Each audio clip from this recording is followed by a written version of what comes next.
Hello everyone. पिछली video में हमने कॉन्स्टिट्यूशन के की फीचर्स के बारे में पढ़ा था। उसी को कंटिन्यू करते हुए हम नेक्स्ट की फीचर के बारे में पढ़ेंगे। थर्ड पॉइंट है हमारा शक्तियों का बंटवारा। संविधान के अनुसार सरकार के 3 अंग हैं। पहला विधायिका, कार्यपालिका और न्यायपालिका। ये 3 हमारे सरकार के अंग होते हैं, विधायिका, कार्यपालिका और न्यायपालिका। विधायिका में हमारे निर्वाचित प्रतिनिधि होते हैं जो हम डायरेक्ट चुनते हैं वोट के द्वारा। इलेक्शन जब होते हैं हम वोट डालते हैं, मतदान करते हैं और उसके द्वारा हमारे प्रतिनिधि चुने जाते हैं। इन्हीं को हम विधायिका कहते हैं। ये सब विधायिका का हिस्सा होते हैं। कार्यपालिका ऐसे लोगों का समूह है जो कानून को लागू करने और शासन चलाने का काम देखते हैं। अब कार्यपालिका का काम क्या है? कानून को लागू करना और शासन चलाने का काम देखना। न्यायालयों की व्यवस्था को न्यायपालिका कहा जाता है।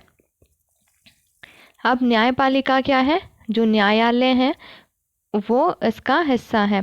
न्यायालय से हमारा मतलब जैसे डिस्ट्रिक्ट कोर्ट हो गया, हाई कोर्ट हो गया, सुप्रीम कोर्ट हो गया, जो भी हमारे न्याय के काम करते हैं ये सभी न्यायालय जो है, इन व्यवस्था को हम न्यायपालिका कहते हैं।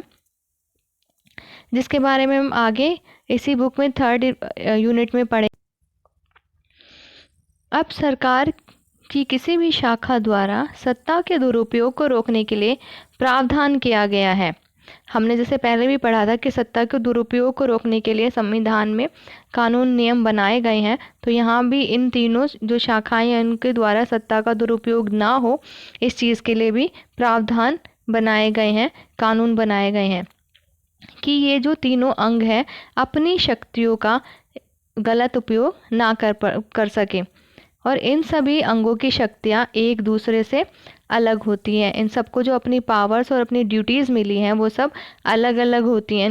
इनका बंटवारा किया जाता है इनके बीच में कि आपका काम ये है। विधायिका का काम बांट दिया गया है, कार्यपालिका का काम बांट दिया गया और न्यायपालिका का काम बांट दिया गया। तीनों को अलग अलग अपनी ड्यूटीज़ परफॉर्म करनी होती हैं। इनके काम बटे होते हैं। कोई भी एक दूसरे के क्षेत्र में दखलंदाजी नहीं कर सकता। जिसका जो काम है वही सिर्फ अपना काम करेगी। जैसे विधायिका है, हमारे द्वारा चुने गए जो प्रतिनिधि हैं वो न्यायपालिका का काम नहीं कर सकते। वो न्यायालयों में जाके न्याय नहीं करने लग जाएंगे। विधायिका का काम जो है वो अपना काम है। न्यायपालिका का काम जो है वो न्यायपालिका करेंगे, न्यायालय करेंगे।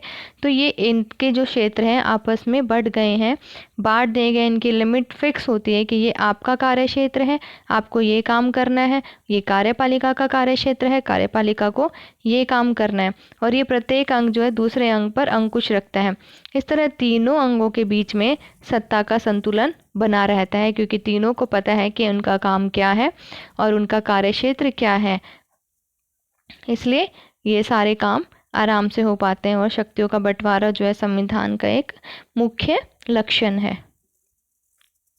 अब यहाँ ब्लू बॉक्स में कुछ बात हमें बताई गई है, कुछ मेन पॉइंट्स बताए गए हैं, उस पर भी नज़र डाल लेते हैं। इस चैप्टर में बार बार राज्य शब्द का इस्तेमाल हुआ है। यहाँ पर राज्य शब्द का मतलब राज्य सरकार से नहीं है। राज्य शब्द का इस्तेमाल हम जो कर रहे हैं वो सरकार से अलग है।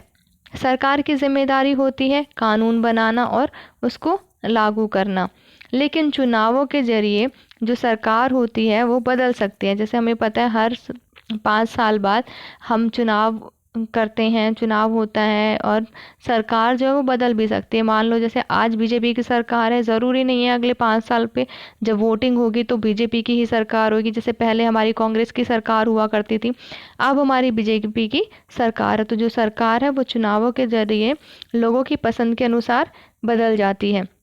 पर राज्य जो है एक ऐसी राजनीतिक संस्था है जो निश्चित भूभाग में रहने वाले लोगों का प्रतिनिधित्व करती है। संप्रभु मतलब जो हम अपने निर्णय खुद ले सकते हैं। हमारा जो राज्य है, जो जैसे हम भारत देश की बात करें तो इसका एक निश्चित भूभाग है। हमें पता है भारत का एरिया कितना है और इसमें जो लोग रहते हैं वो अपना प्रतिनिधित्व करते हैं। इस आधार पर हम भारतीय राज्य, नेपाली राज्य आदि की बात कर सकते हैं। जैसे भारत राज्य हो गया, नेपाल एक राज्य हो गया इस तरीके से अलग अलग राज्य हैं।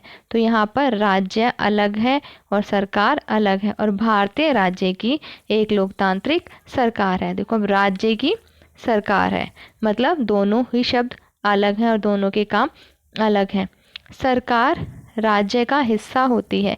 सरकार जो है एक राज्य का हिस्सा है। जैसे भारत में सरकार है, भारत एक राज्य है, देश है, इसी को इसका हिस्सा जो है सरकार है। सरकार का हिस्सा भारत नहीं है, भारत का हिस्सा है सरकार।